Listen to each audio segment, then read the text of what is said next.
السلام عليكم، ازيكم يا حلوين؟ عاملين ايه؟ يا رب تكونوا بخير وفي احسن حال.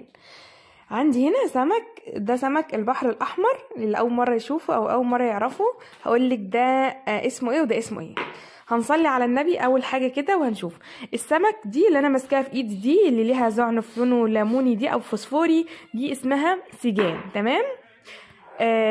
بيبقى مختلفة، في منها اللي هي جلده منقط وفي منها جلده كده مغمق شوية.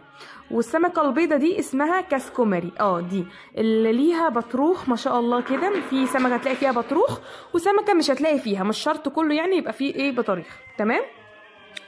الكاسكومري ده اللي هو الغامق ده شويه، ده انا هشويه على طول، والتاني ان شاء الله هقليه، بيبقى حلو قوي قلي، وبيبقى حلو سنجاري، بيبقى حلو زيت وليمون، او شوي برضو بيبقى حلو. يعني كله الانواع فيه بتبقى حلو، بس ده الصراحه ما بينفعش الا شوي، اللي هو السجان ده. تمام. ده بقى سمك البحر الاحمر ما شاء الله، بتشطفيه بس كده بحبه ميه جاريه وخلاص. ما بيكونش مدمم ولا بينزل ميه بدم ولا الكلام ده، لانه مش مزارع. بص لحمته حمرة ما شاء الله، اللهم بارك، طازه وفريش وجميل، عشان طبعا سمك بحر، مش سمك ولا مزارع ولا سمك يعني واكل اكل مش كويس، لا ده سمك بحر متربي على حاجه نظيفه زي ما بيقولوا كده. تمام. يعني بصي انتي اصلا لو غسلتيه وقليتيه من غير اي حاجه، والله لو بشويه ملح بس وكمون كده هيبقى احلى برضو سمك. تمام. الصراحه مش بيحتاج مجهود كبير، يعني مش بيحتاج تتبيله وتعملي عمايل كتير، لا هو بسيط جدا عشان هو اصلا نضيف في نفسه كده. يعني بحبه دقه على طول وهتقليهم، والتاني هشوتهم وخلاص.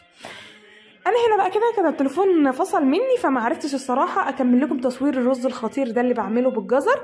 الرز الغامق قوي انا ساعات بعمله مع المقلي لو هعمل مقلي بس، لكن لو هعمل مشوي كده ومقلي الاتنين بعمله فاتح شويه. ولو هعمل مشوي بس كلنا عارفين بعمل الابيض. بتوع اسكندريه او المنصورة عارفين المشوي بياكلوا معاه رز ابيض بس. وعملت سلطة بابا غنوج، شويت البتنجان وقطعت على خضرة وطحينة وليمون وزيت وخل وملح، وبقى 100 100.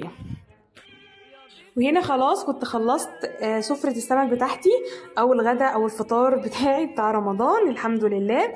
عملت المقلي وعملت المشوي وعملت سلطة خضراء وعملت سلطة البابا غنوج والرز الخطير ده. والله انا لو كان التليفون ما فصلش مني كنت وريتكم بالتفصيل الممل الرز ده، عشان جميل جدا جدا، كل اللي بياكله من ايدي بيعجبه خالص. زي ما قلت لكم لو عامله مقلي بس بغمقه شويه، بعمله زي الصياديه كده اللي بيعملوه في المحلات، بيبقى غامق شويه بس بيبقى طعمه لذيذ جدا. لكن لو هعمل الصنفين بحاول انا افتحه شويه واحط له جزر. تمام. يا رب يكون الفيديو عجبكم، هو فيديو سهل وبسيط وسريع جدا جدا جدا.